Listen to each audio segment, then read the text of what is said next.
Hi, everybody. Thanks for joining the webinar today. This is Sam Ellery. I'm the School Garden Specialist here at the Office of the State Superintendent of Education. And I'm going to talk a little bit about the School Garden Grant, which was made available last Friday. Just a few housekeeping things. First of all, I am recording this session to archive and post on the School Garden Grants webpage for anyone to view. Secondly, if you have any questions about what I'm about the content of this, you can go ahead and enter. You can type your question in the chat bar. I'll try to get to it. You can follow up later with an email, which I'll also respond to. Also, if you're having any problems hearing me or viewing the screen, let me know in the chat bar too. I'll try to keep an eye on that. I think that's pretty much it. I have everybody on mute. If you want to ask a question, I can take you off of mute if you let me know in the chat bar. So just let me know if it's easier to ask the question rather than type it, or if you're on your phone. Okay, let's get started. It looks like we have a few people on. A few people may join later, but I do want to be conscious of everybody's time.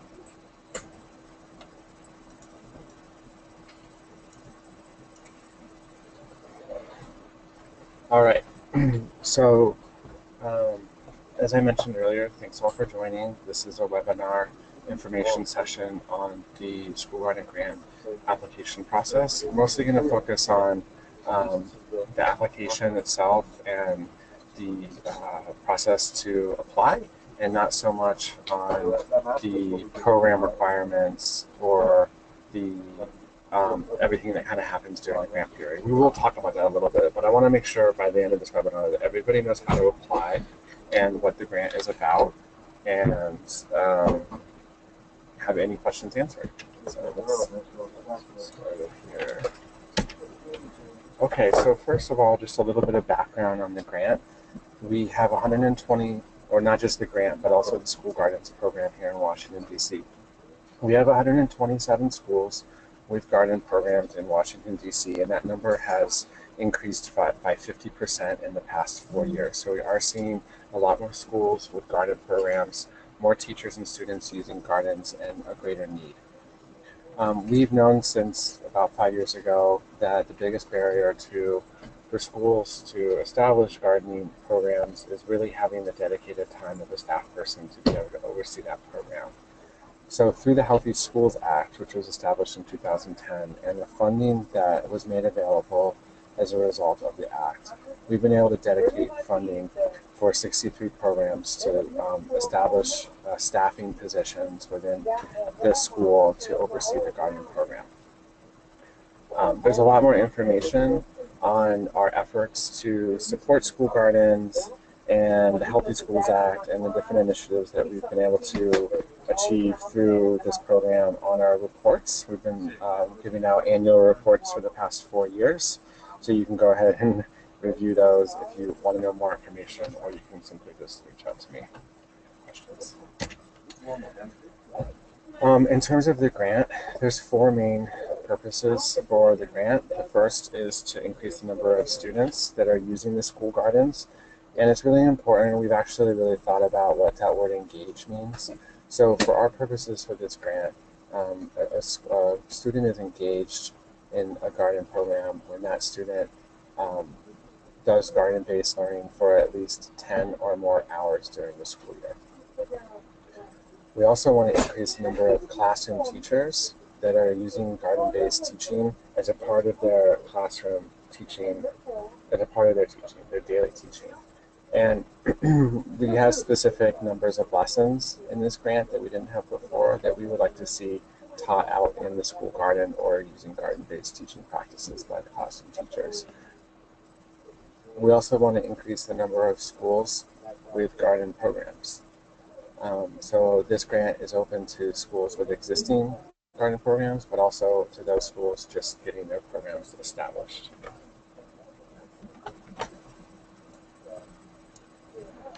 Lastly, and this is a new focus, for this grant cycle, institutionalizing the programs with the result of the program continuing beyond the grant cycle. I know this is a difficult task, easier said than done, but it's important that in the application process that you are addressing how your program will continue beyond the grant cycle. I'm going to check the chat bar now to see if folks have asked any questions before I move on.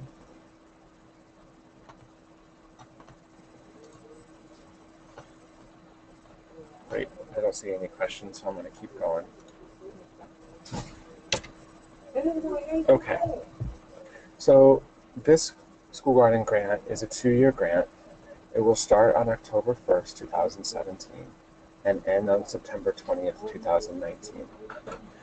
The maximum award amount is $35,000 with the understanding that schools spend 80% on staffing. We'll talk more about what that means in a minute, but really there's 2 buckets of funding: staffing and then everything else. We really want the majority to be used on staffing. Many grants, applications, and grantees have dedicated the full amount, and some do the minimum 80%. It doesn't matter. We just want to have that minimum. Funds may not be used for travel. That's mostly for like a conference or for a bus for the students, field trips, etc. We do have another grant that is specific for farm trips. That's through our Farm to School program. We also have funds available for environmental field trips through our environmental literacy program, which is why we don't fund student field trips through this grant. Those grants, there is funding currently available for those grants. And then lastly, we want to make sure that any food that is served meets the USDA Smart Snacks and School guidelines. So that's just to ensure that the food that is being served is healthy.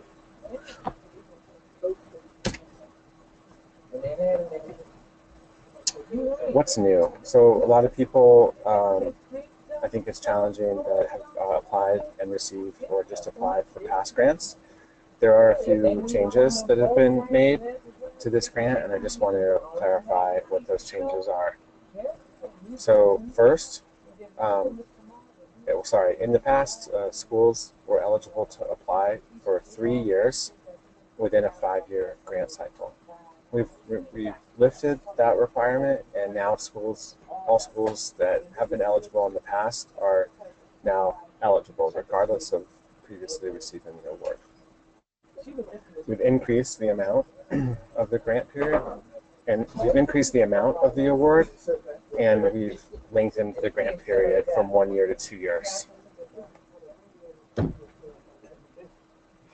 We are also allowing up to 4 schools to apply within each application.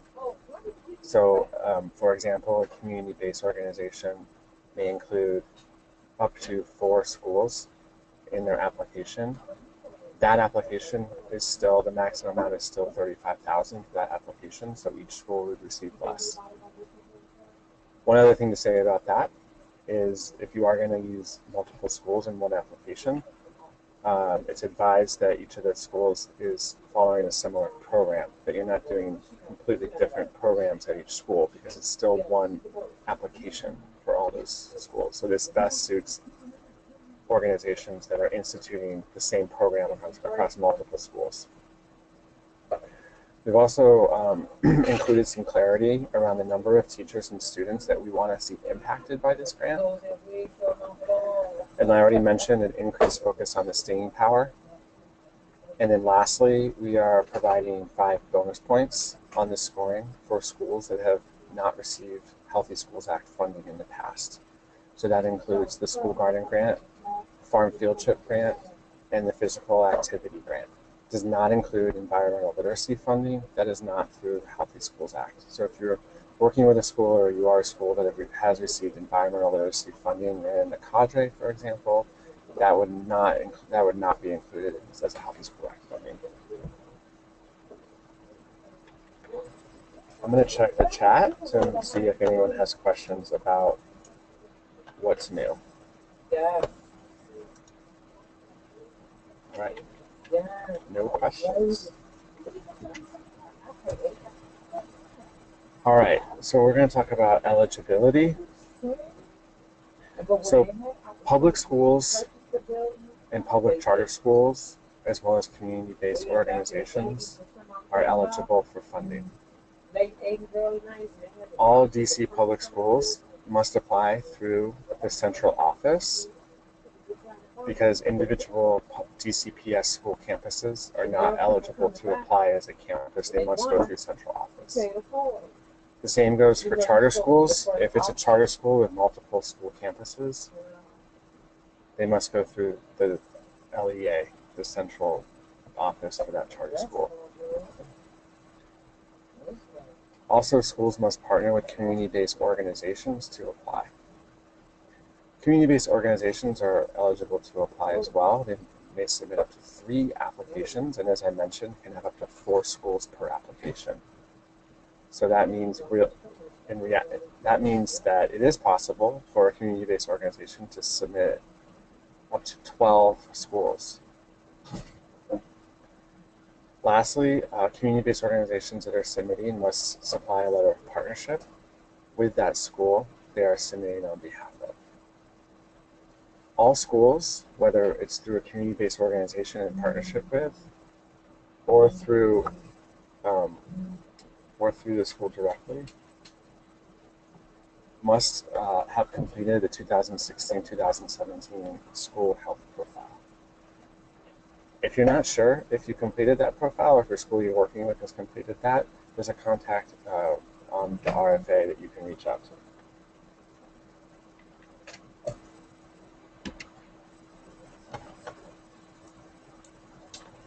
Program requirements.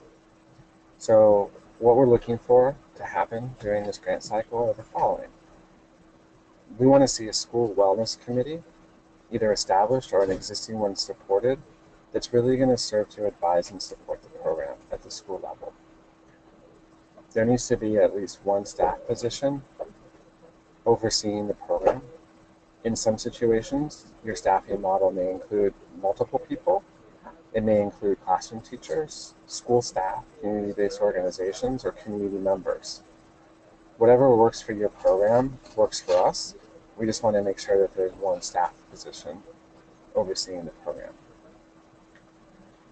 We want to see collaboration with classroom teachers to include garden-based teaching in their teaching practice.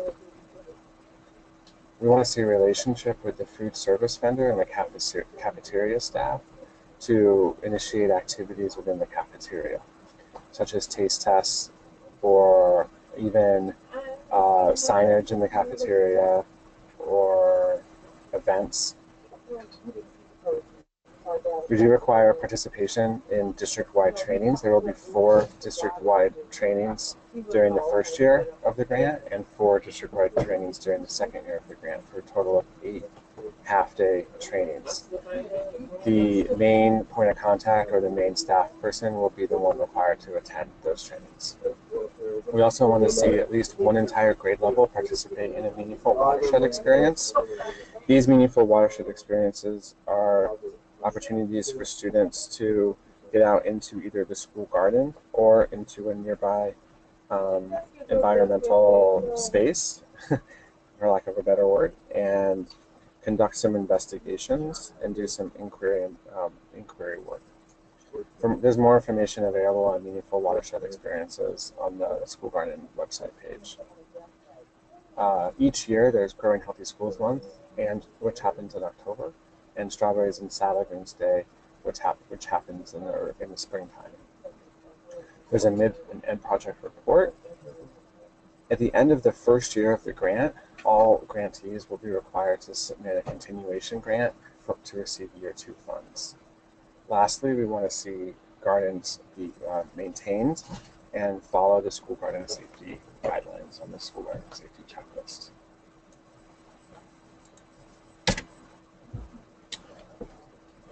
When you are ready to submit your application, it needs to be done through the EGMS or Enterprise Grants Management System. This can be found on the website provided on the page. As I mentioned before, only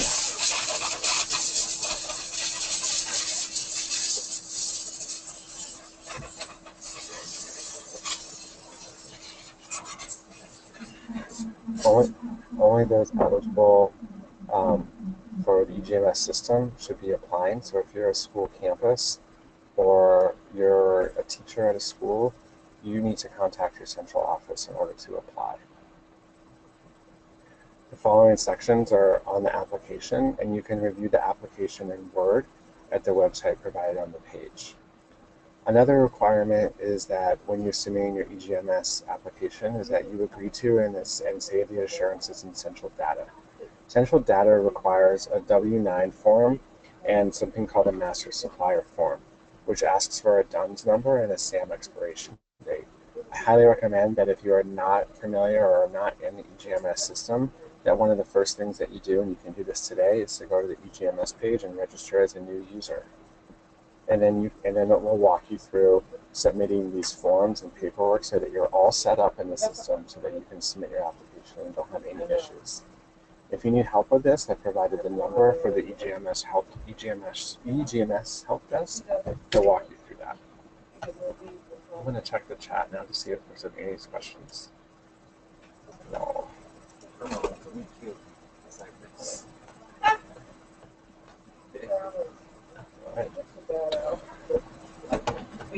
All right, so the review process. Once applications are submitted, they will be reviewed by an external panel of reviewers. We use a scoring system, which is provided on the RFA. And then we also provide those additional 5 points for schools that have not received Healthy Schools Act awards in the past.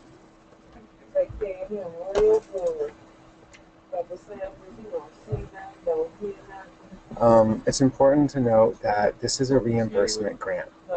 So all funds must be spent and then submitted for reimbursement, and reimbursements will be made available within 30 days of submission. One other important thing to note is that this is a 2-year grant.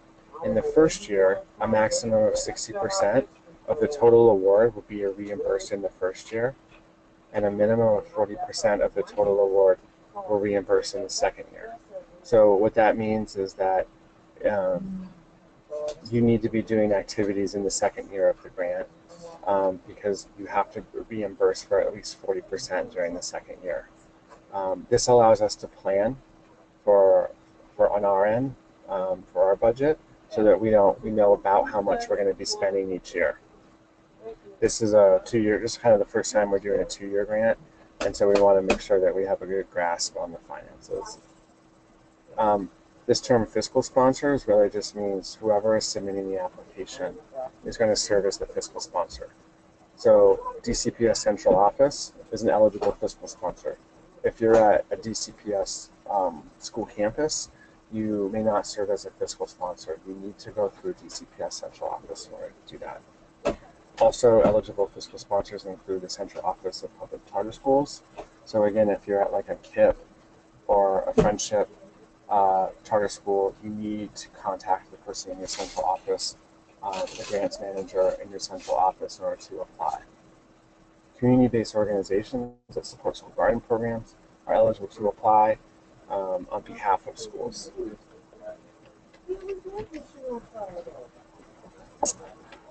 This is the last slide. Just wanted to go through some important dates. June 1st is when the application opens. June 16th is for DCPS schools.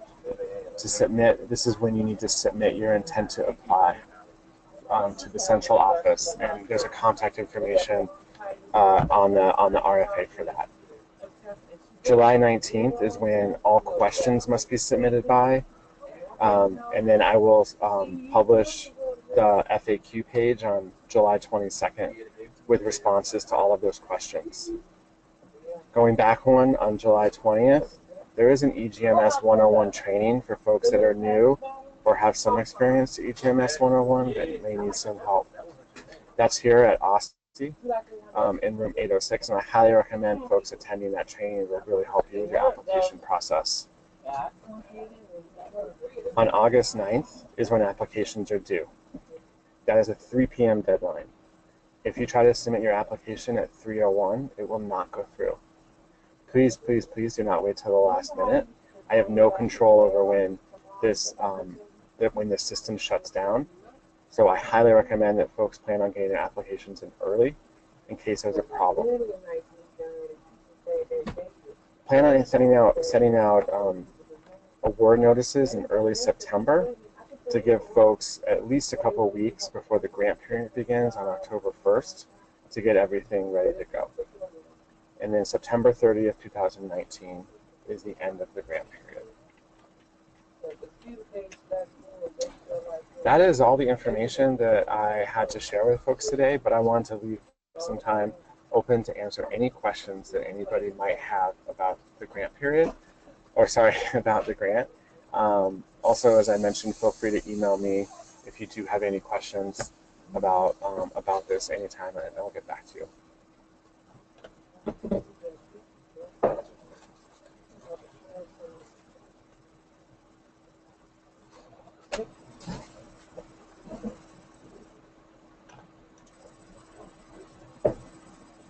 Just going to stay for another minute or two if folks have any questions.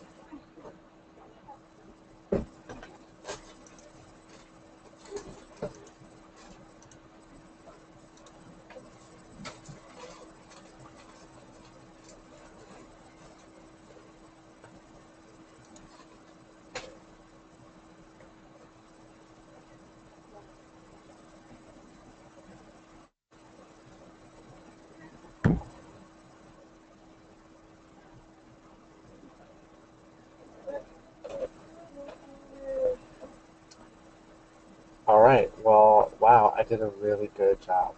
Nobody has any questions. As you read through the RFA, oh, one thing I did mention earlier, but I want to remind folks that the RFA is available in Word format on the School Garden Grants page. There's a link on the slides. And I know that wasn't up yesterday, that just went up today. Where was it? Right there at the bottom. So please, you can download that. It is in Word, so you can start working on your applications today. Thank you, everybody, and good luck in your application. I'm really excited to review them. It's always a fun time and exciting and inspirational to see everything that is being done out there. Please feel free to reach out for any questions. No dumb questions. We'd really love to hear from you. Okay, take care all. Thank you.